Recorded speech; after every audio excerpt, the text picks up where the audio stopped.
Well, the natural backup for Saka is actually the same player for club and country. It's Noni Madueke. So how do the two stack up? Saka played 1,000 more league minutes than his teammates, so beats Madueke for goals and assists, as you might expect. Breaking it down, though, to per 90 minutes, Saka just edges it for chances created. Madueke, more of a direct dribbler, you feel, is ahead for successful take-ons. But what you do get with Saka is that real defensive awareness. Take a look at runs tracking back to position. That is when you are heading back towards your own goal, getting ready to defend. Bukayo Saka makes more of those runs than Noni Madueke. And what you also get with Bukayo Saka is lots of different tricks in the bag. You feel like Madueke is more of a direct dribbler. Saka can do that, but he can also mix it up. And you think about the kind of teams and opposition that England are going to be coming up against in this tournament, they might well be facing plenty of low blocks. Saka has been one of the best this season at unlocking low blocks. These are the passes that lead to shots here, and Saka is fourth on the list alongside some brilliant names. Bruno Fernandes, who had an outstanding season, Florian Wirtz, Jeremy Doku are the top three, but there is Bukayo Saka, Noni Madueke, only 10 key passes leading to shots against low blocks. There is another alternative at right wing, potentially, for Thomas Tuchel. One possible is the potential that it might also solve a different kind of selection conundrum for Thomas Tuchel.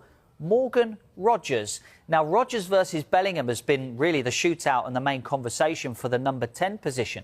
But Rogers has played on this right-hand side for England in this World Cup qualifying campaign. Here is his percentage of minutes by position. Now, obviously, 59%, the majority of his minutes have come in that number 10, but he has played on the right-hand side. 18% of his minutes have been on the right, and it is also a position that he has played for Aston Villa as well. So, Jay, what do we think? Do we think Morgan Rogers is a potential player for the right-hand side rather than Madueke? Does that then solve that thing of getting Bellingham and Rogers in? I mean, it definitely is an option. We've seen him play there for Aston Villa. He's produced there.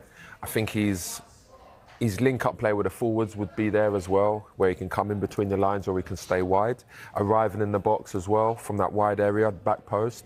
It's definitely an option, but I personally would be looking at Gordon on the right, because I've seen him play there as well, and he can sling balls in the box for Harry Kane. Again, he's very direct.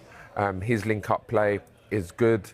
Again, that's another option, and I like the fact that he's got the pace. And I feel like that's what Thomas Tuchel likes. He does the hard yards backwards as well, which is important, and we know that Thomas Tuchel loves that part. But when you look at Madueke and Saka, I think they've got similar attributes. Yeah. I think Madueke's probably a bit more direct, and when he's played for England, he's done really well. But there are a lot of options there. Morgan Rogers, probably, I would say, he is more inclined to go with. You wonder if people at home would be thinking, well, wouldn't we rather just have a fully fit other option in the squad? Perhaps look, it brings into focus the omissions again. You know, Cole Palmer, Jared Bowen, Phil Foden. But I think that was a surprising one for most people, Madueke getting involved in the squad, because, again, he's backup to Saka. And generally speaking, you know, you don't bring a squad player that plays in the same position into the England squad.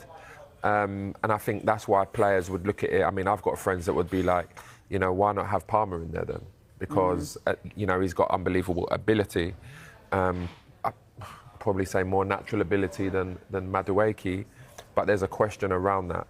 But I think the reason why he's gone in it is because of his directness, and he gets back as well, the hard yards, but he's very direct. Yeah, the one really for me is around Jared Bowen. He was the one that Thomas Tuchel said was so close to getting into that squad.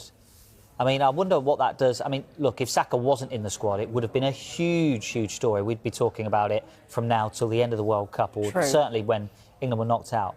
But for Jared Bowen, he's got to feel super unlucky if the player who's not even fit is in there ahead of him, right?